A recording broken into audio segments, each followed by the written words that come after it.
My name is Talon Blackwolf. I am the Lord Marshal of the Sword Coast, Belegarth group in Ventura, California. The Sword Coast started off as a tap fighting group about 6 years ago. My son and I had discovered LARPing through the movie Role Models, and he and I had been sword fighting with each other most of his life, so trying to form a group where we could do the same thing with other people made sense. The rules of Belegarth. Belegarth is a system that's been around for about 30 years under a couple different names. The rules are very, very simple. It is a full contact game. We hit each other with foam padded sticks. To score a hit, the striking surface of the weapon has to make a full thumping contact with the body. We try not to hurt each other. The idea is that you feel it. The most common complaint is bruising from being hit. When you are hit with the weapon, wherever that hits you, that target area is disabled. There are 5 target areas, each limb of them, and then the body is the last target area. The body is an automatic kill. A Belegarth foam sword, also known as a boffer. This one actually is constructed to simulate a sword, so it has a striking edge and a flat side. To score a hit, you have to hit the target with the striking edge, either one of them. Some of these weapons are extra padded on the end to be stabbing weapons.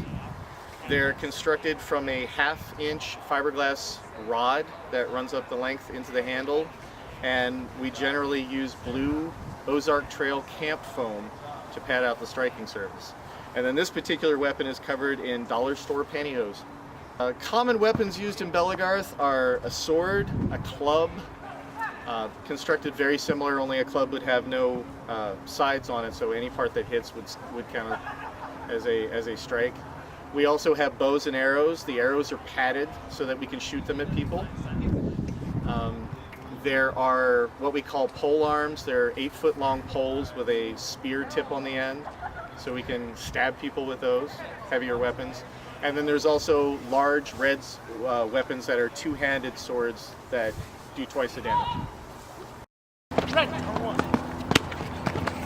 Each realm, and realms are the individual groups that fight in any one area that are established in different parks throughout the U.S. Each realm is allowed to come up with its own systems for rankings and officers. Nationally, there is a board of directors because Belegarth is a nonprofit, but there are no other ranking systems within the system itself, within the national system. So all of that is from one park to another on what they decide to do. Fighter names are generally chosen by the individual. You have an idea of how you want to portray yourself on the field, and you pick out a fighter name. Fighter names are very traditional within the system. It's so encouraged to have one that it's a tradition that if you do not pick a fighter name for yourself, or you pick a very bad fighter name for yourself, the group that you're fighting with will give you a name. Also, traditionally, these names are not all that complimentary if you're given one, unless you turn out to be a really awesome character, and then people might give you a cool name.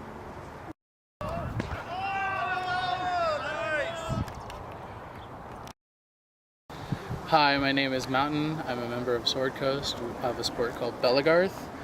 We come out to this park every Saturday and play our sport with foam swords like this. I got that name from a show and a book of Game of Thrones. They saw that I was a big guy and I have a big sword. My rank is a rank 1. I'm pretty much a noob to this. I've only been in it for about 9 months now. I'm part of a unit called Hero Complex.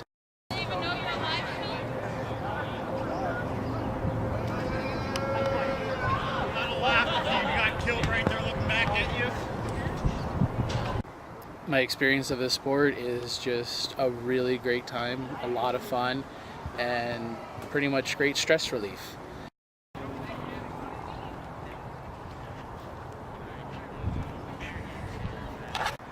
I'm Pan, fully it's Peter Pan, and the person who actually brought me into this sport gave me that name a long time ago because when he first found out that I did any foam sword fighting, it wasn't here.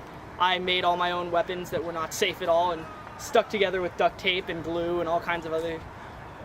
we had arrows that were just paper towels balled up and taped up.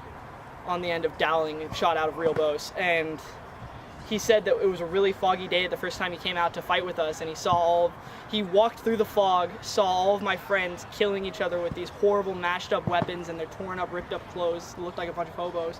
And I walked through the chaos of all of them. I was like, hi, welcome. And he's like, they're the fucking Lost Boys and you're Peter Pan. No, I know you hit me. I'm not bad about it. For me, it's something I can actually do with my mom and a lot of my friends that enjoy doing that. Not only is it a good workout, but it's really fun, and I don't think any other sport that exists has the amount of, it can be a team sport or you can run off and be a hero on your own. There are no real set boundaries on that. And one person that's good could defeat an entire team, but one good team could defeat any hero. It's fun, it's a great hobby, and I think everybody should have a chance to play it.